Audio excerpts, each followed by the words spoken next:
round 7. We're going to go straight into round 8. Things are wrapping up. This is getting to the point where people are starting to figure out whether they've made top 64 or not. There's still some people fighting for those first day performance promos, the Let It Go promo for the top 128 and even points. So we're really coming down to the wire.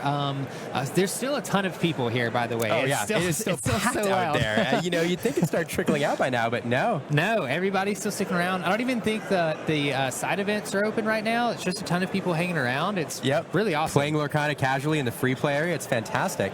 Yes. You know, Brandon, in addition to people playing to make the top cut, those that know they're already in are playing for seeding as well. We see players choosing to duke it out here to try to get the best positioning going into day 2. So still a lot to play for. Yeah, that's definitely something worth mentioning is the seeding matters for tomorrow's top 64. The top 32 get to decide if they want to go first or second in the best of 3 format, which is key. Going first gives you some sort of inherent advantage. So a lot of players are still deciding to, even if maybe they could split, a lot of them are deciding to actually still play out because they want that higher seeding. And I think it makes sense. You want to be able to go first tomorrow when it matters. It's like we said from the beginning, in this format, every single game matters. And we're seeing that today, and it's been really fun to watch. Yeah, so with that being said, I think it's time to move on to round 8, and we have some pretty good matches ahead. Let's do it. All right, we see Zack Bivens here on the screen again. This is at least the second time that he's been showcased today. We got the privilege of casting his match earlier in the day. I don't remember which round it was. I forget. But he took it that round, I think 2 games, and we'll see if he can do it here again. Zack is on an Amethyst Steel build, a little bit of an unconventional one with a few cards that we've only seen him play today. So excited to see it again. Yeah, and we also have George on here. I don't know what George is playing. Again, we've gotten to see Zack play before, so I'm eager to see what George brings to the table as well. We'll see if Zack can pull off some of the same stuff that he did before. I have a kind of a funny story. I was talking to Zack after his match in between some of the rounds, and he was talking about that Jiminy Cricket that he was playing with the Pascal, and I told him that I was so surprised to see it, and he said, yeah, man, it's been an MVP, and here we go again, the Pascal Jiminy Cricket combo, giving Pascal evasive because there's another character on board, and Jiminy Cricket also has evasive, so it's going to be really difficult for George to interact with the Pascal and Jiminy Cricket combo going basically until George finds a way to banish one of them, either through a removal action or song, or being able to play another evasive character himself so that he can challenge. This Cricket and Pascal is just going to start questing for as many turns as they can, gaining 2 lore every turn. And they won't stop. One thing I want to point out, both players sitting here on 41 points, performing very well today. So these are 2 players at the top of their game. And what do we have here? It's a Ruby Amethyst, I think. I just got to look at his hand. Yeah, so this ought to be an interesting matchup. The Ruby Amethyst versus Amethyst Steel. Both decks actually kind of play relatively similarly. Both of them basically just want to curve out pretty well, play some strong 1-drop, 2-drop, 3-drops. A lot of them are usually playing the Madam Mim package and with the Merlin Rabbits to draw cards and the goats and all the normal stuff in Amethyst. The real difference is that Amethyst Steel has a little bit better of a mid-range package with all of the steel removal and some of the other stronger steel cards like Mr. Smee that they can play a little bit earlier also, whereas Amethyst Ruby is catered a little bit more towards the end game, having really strong Ruby cards like Be Prepared, Madame Medusa, Maui, and other things like that. So I'm really eager to see how this turns out. Zack might have to race George here to take game 1, or if George can keep control of the board, take out some of the stuff or banish some of the stuff that Zack is playing, he may be able to take over and secure the game later. That's absolutely right. Yeah, with this mid-range deck here, Zack, having identified he's playing a control match or a control deck, definitely wants to be the aggressor. And so racing ahead and grabbing as much lure as he can early is key for him here. Yeah, and that's exactly what we see him doing. Obviously, the Jiminy Cricket and the Pascal are questing away. Same thing with the Maleficent. Zack is already up at 5 lore. We see him play the Benja, which has 2 lore, and also putting a Robin Hood next to it. Zack is just going as wide as he can. He knows that he only has a couple turns before Be Prepared is turned on, and he's trying to get as much lore as possible before that happens. George is only on 3 ink. Zack had the luxury of going first, and so he gets to be the aggressor here. He gets to do the first play, and he knows he only has until turn 7 before he can't go wide like this. That's true, and the reason that, the play is so important here is because he gets his turn 7 to quest before it reaches George turn 7, where Scar and Be Prepared become unlocked. So that extra turn is really going to allow him to put himself ahead before George's big removal comes online. Yeah, and I think George is struggling a little bit. We see he had 2 Pinocchios in hand, so he's able to drop both and exert 2 of Zack's characters, which is pretty strong. That means Zack's very strong. Not able to quest with them. Zack's losing out on lore. Not only that, George was able to make some favorable trades, so he was able to challenge with Madam M. Snake and with Merlin Crab, and they weren't banished in the challenge, so that means that George is either going to be able to challenge with them again, potentially taking out or banishing another character, or even if Zack decides to challenge and banish the Snake and the Crab himself, that's basically a 2-for-1. George only used 1 of his cards to banish 2 of Zack's cards, and this is a game of resources at the end of the day. So if you're making Zack use more cards than you're using to gain an advantage, that's a strong thing. Absolutely. And, in this matchup, George is, as we suggested, really trying to get to 7 lore to the end game where a lot of his cards become unlocked. And so the ability to ink each turn is pretty crucial. Pinocchio, 2 cards that are uninkable sitting in his hand that are kind of, rocks or dead cards unless he can do something with them, and dropping them on the board without removing something kind of feels bad. So able to make maximum use of these Pinocchios to remove things on the board as he's progressing towards the end game. Yeah, and Zack plays a pretty big card here, Robin Hood, Champion of Sherwood. It's not the best steel card into Ruby because it is faulty to Madame Medusa. Madame Medusa can be played in Banished Robin Hood because Robin Hood only has 3 strength. But we're about a turn or 2 off for Madame Medusa, so I think Zack is saying now's a really good time to get this card out. Maybe I can make some efficient trades for myself, get rid of maybe this Madam Snake or some of these Pinocchios. Robin Hood can gain 2 lore when he banishes a character in a challenge, and he has 2 lore, so it's advantageous for you to challenge with Robin Hood. We see that George decides to exert both of his Pinocchios anyway, and I would be surprised if Zack doesn't decide to take these trades. George does put out a Queen's Castle, though, which makes this a little bit difficult because the Queen's Castle is going to gain George 2 lore at the start of every turn. If he has characters at the Queen's Castle, he gets to draw a card for every character at that location. So Zack has to really figure out, okay, do I want to get rid of the Queen's Castles? Do I want to get rid of the Pinocchios? He currently doesn't have enough strength to get rid on board in total to get rid of the Queen's Castle on his own. But Robin Hood's a singer. Exactly. Robin Hood's a singer. And what could he potentially sing, Liam? He could sing Along Came Zeus, which is probably the best removal card that Zack has available for locations. Yeah, absolutely. Along Came Zeus, and we see it right there, can deal 5 damage to a character or a location. It looks like Zack is going to just play Along Came Zeus for the 4 ink to challenge the location, then use the Jiminy Cricket and the Pascal to finish off Queen's Castle, because Queen's Castle only has 7 willpower. Along Came Zeus deals 5 damage to it. You only need to deal 2 more damage. It's one of the things I really like about this Jiminy Cricket Pascal combo that we've seen Zack playing with. It feels really versatile in that you can quest with both of them really safely, at least in the meta that we've seen today. Or if you need to make free challenges like this for challenging a location and you're not taking damage back in the challenge, you can sort of take those free challenges and not be punished for it because your opponent still can't interact with your exerted evasive characters. You're absolutely right.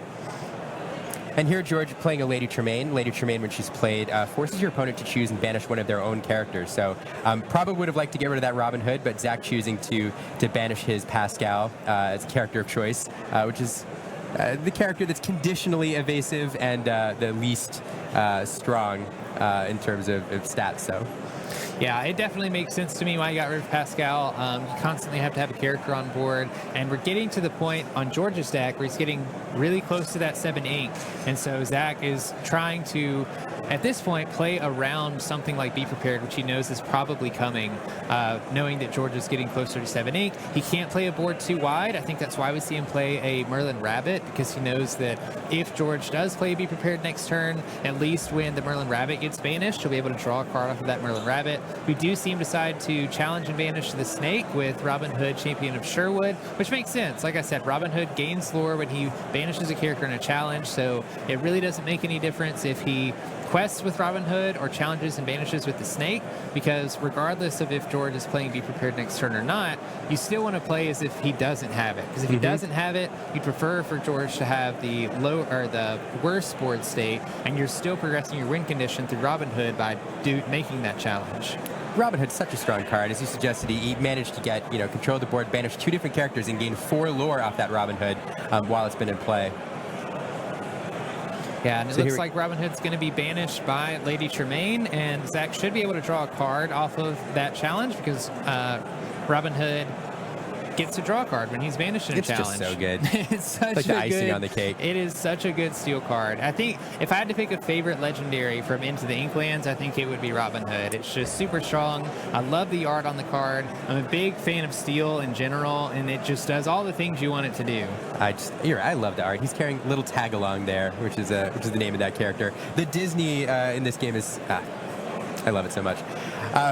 George using Madam M Snake to bounce Lady Tremaine back to his hand, giving him another removal option there, able to clear up a bit more of the board. One of the things you can see Zack doing here, he's playing a lot of Rabbit. He's gaining a lot of value out of that Rabbit. I think that's the second time we've seen it played, the third card he's got off of it with the bounce. But he's putting enough on board now that he can quest probably for a couple lore every turn. Even one or two is just fine. Force George to have an answer every turn to remove a card or two and just push himself closer to victory by one or two every turn. The thing about playing against Amethyst, and we see this in both of these decks here, is the GOAT gives you the ability to close down games from probably 16 to 20 lore with a GOAT and a bounce or two. So as soon as an Amethyst deck gets that close, you have to start to worry a little bit. So Zack more than happy to just play a character each turn, play the Rabbit, continue to get card advantage, and gain a lore or two every turn and forcing George to respond. And speaking of Merlin Goat, we can actually see that he has a Merlin Goat on board. And I imagine that's exactly what he's trying to do. Exactly what Liam just mentioned. Just try to get as close to 20 as you can. And then as soon as a Be Prepared or something hits, play that Goat, especially if you can get any other bounce characters like Madam M Snake or Madam M Fox to bounce the Goat back to hand and just close out. Zack has done a really great job this game on taking the advantage that comes with going first. He's setting the pressure.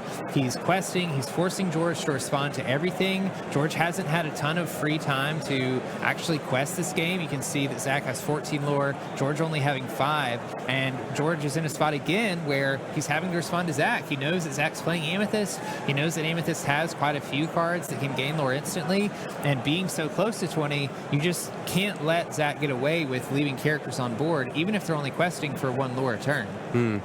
We see Kuzgo there challenging into the Snake. George choosing to banish it in order to get that card draw, probably looking for answers, perhaps a Be Prepared, but something he can use to kind of take control of the board. Yeah, and we see George also play Lady Tremaine. Zack deciding to banish the Rabbit so he can draw another card. And I really like this play. He's keeping essentially the most difficult characters to deal with, or the characters with the most lore. He has 2 Goats from hand. That's going to basically do the game because Zack's able to quest for 3, go up to 18 as well after playing the 2, or sorry, up to 19 after playing both of the Goats.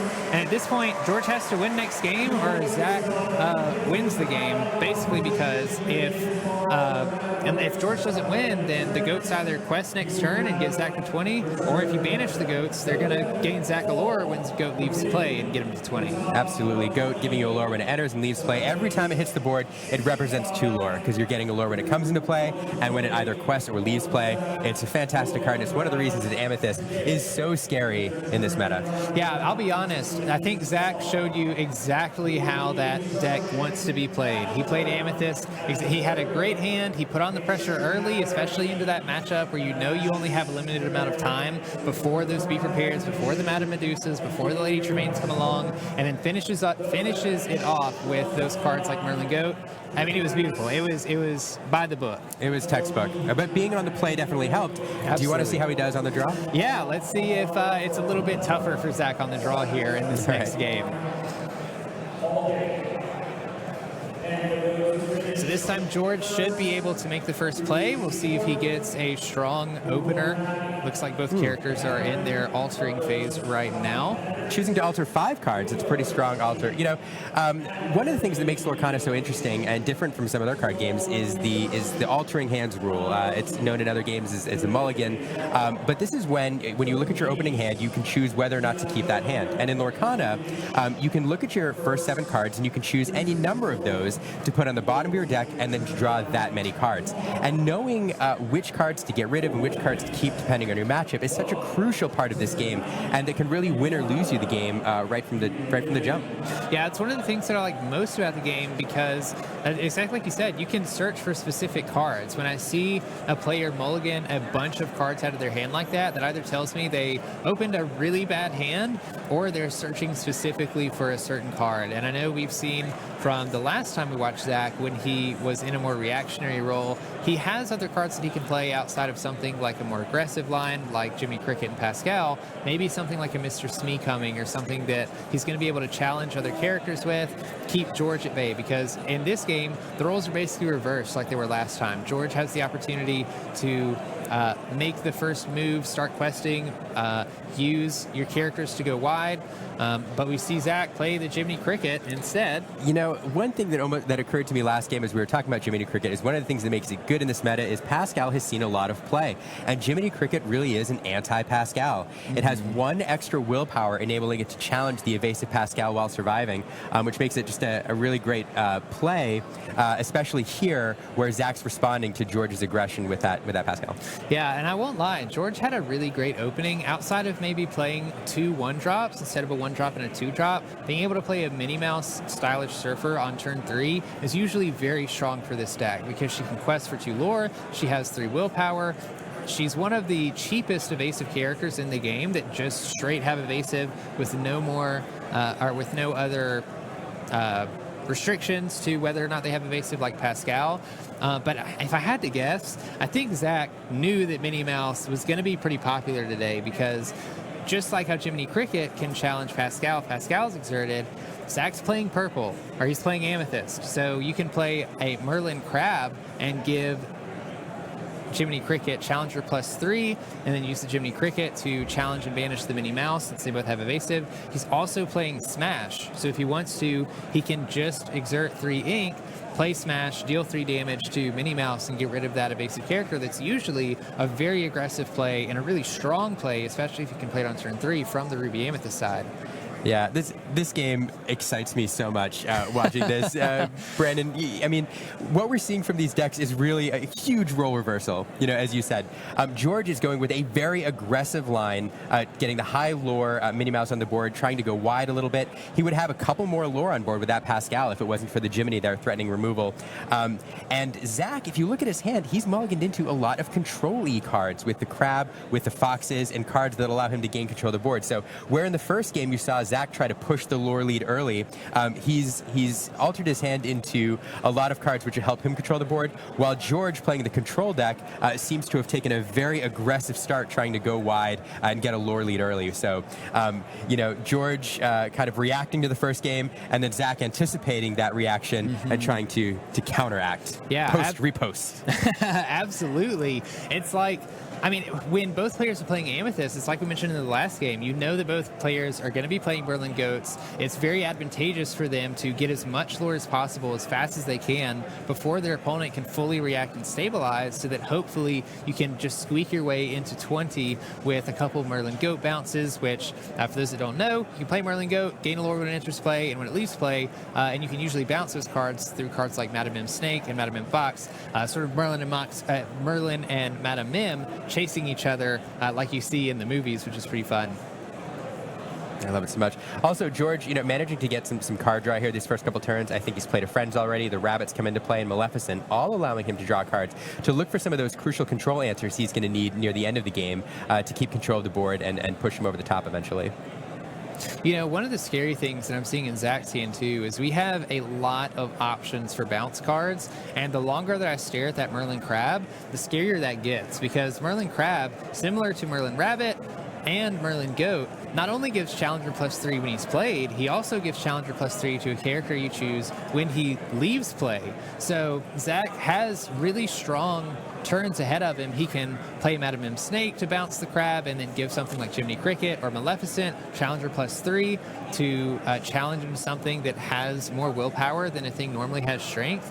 He can also play Madam M Fox on the crab and then give the Madam M Fox that he just played Challenger +3, in which he could challenge for a total of 7 damage. So if George decides to play something like a Queen's Castle, that can be answered very quickly. We do see Zack instead go for a line where he plays the Madam M Snake on the Maleficent Sorceress and then replay the Maleficent Sorceress so that he can draw an extra card, which I also love that play as well. A lot of times in these games, the person who draws the more cards is the person who wins sometimes. TCG 101, more cards is better. And Amethyst loves drawing cards.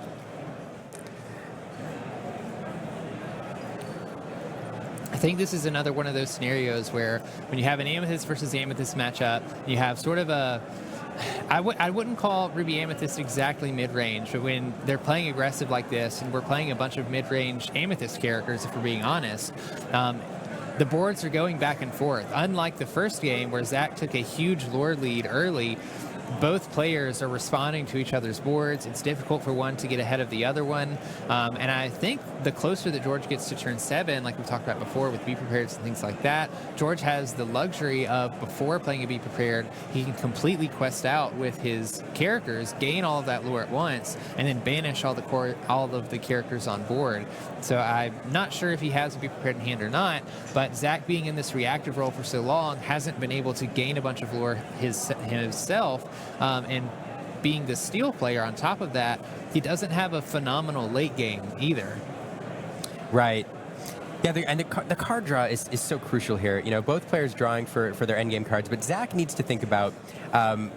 he knows that Be Prepared is likely going to be played this game. The odds are very, very high that it'll be available and that line will be taken, because if Zack starts to push the lore lead too much, then eventually George is going to try to reset the board. And so Zack is drawing as many cards as he can so that he can have George play Be Prepared on his terms. Put enough out on the board that George feels forced to play it, while Zack has enough resources in his hand to respond. And so you see him doing a lot of rabbits, a lot of Maleficents, a lot of friends from the other side, trying to build up those resources in his hand to give him that pool of characters once George chooses to hit that reset button. Yeah, and I can't stress how important that is enough.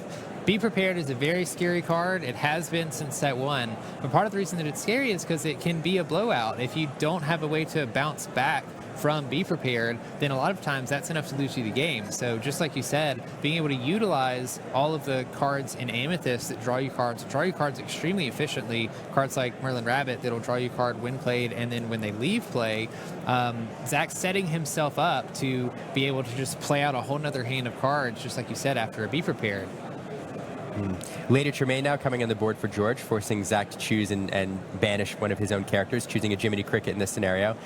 Lady Tremaine is such a good card. Not only does it get rid of an opponent's card, but then it presents 2 lore on the board. So not only to get to remove something, but now George, with a pretty decent statted mid-range card, can choose to start gaining a little bit of lore each turn with it.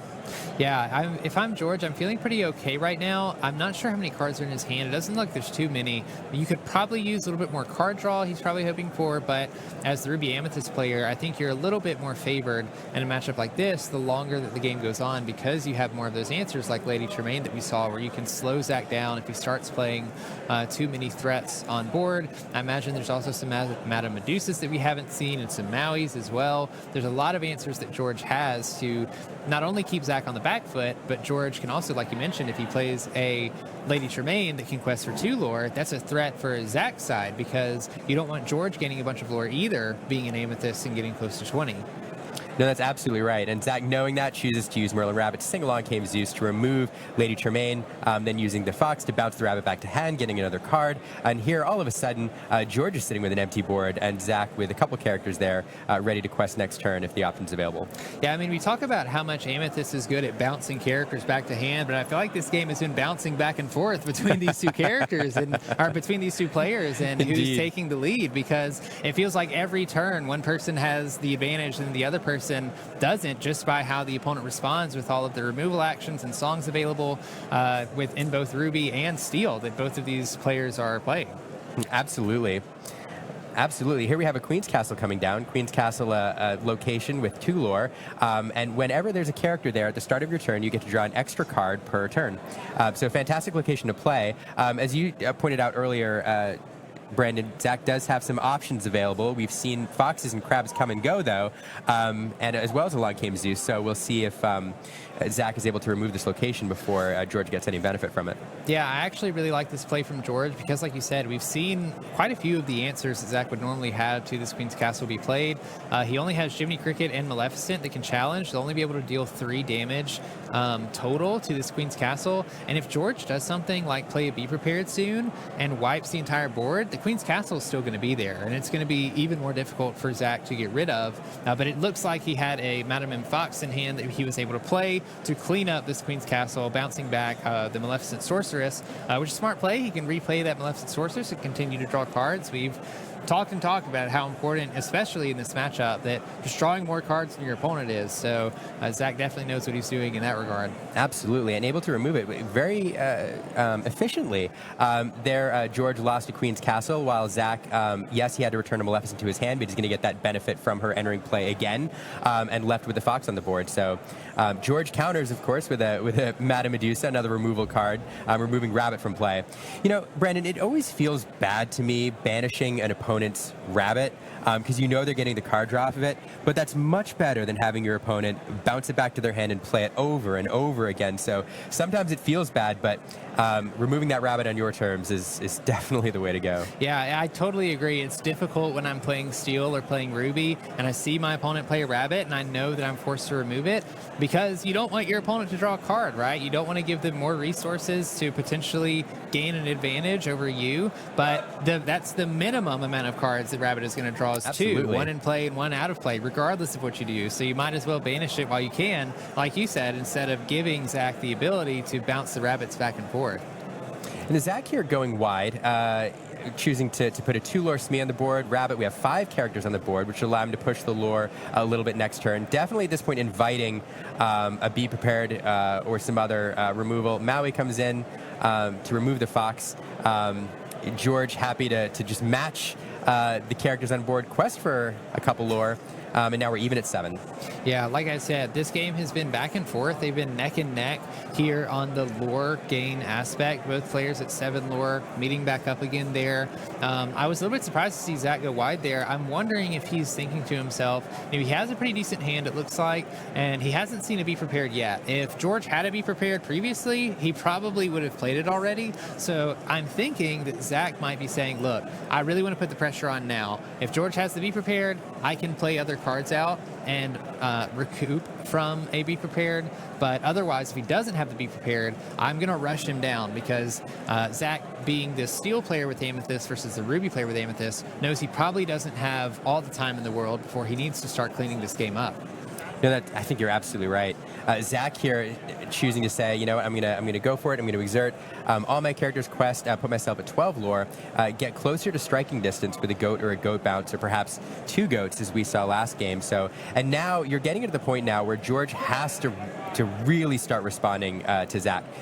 You know, you talked, Brandon, earlier about how at some point, you know, in these games that are kind of on a knife's edge, one player eventually has to make the choice to be the aggressive, and each player's trying to feel each other out, figuring out which one's gonna seize that moment first and kind of push towards that 20 lore. And here, Zack has said that player is me. Now, George, rather than you questing and pushing yourself higher, you have to respond to what I'm doing with your characters if you don't have the mass removal. Yeah, and I like that play from Zack, because I think he realizes that it's going to be a lot tougher for him to respond to George's threats than it is for Zack. And Zack would rather, he has so many cards on board here, he hasn't seen it Be Prepared.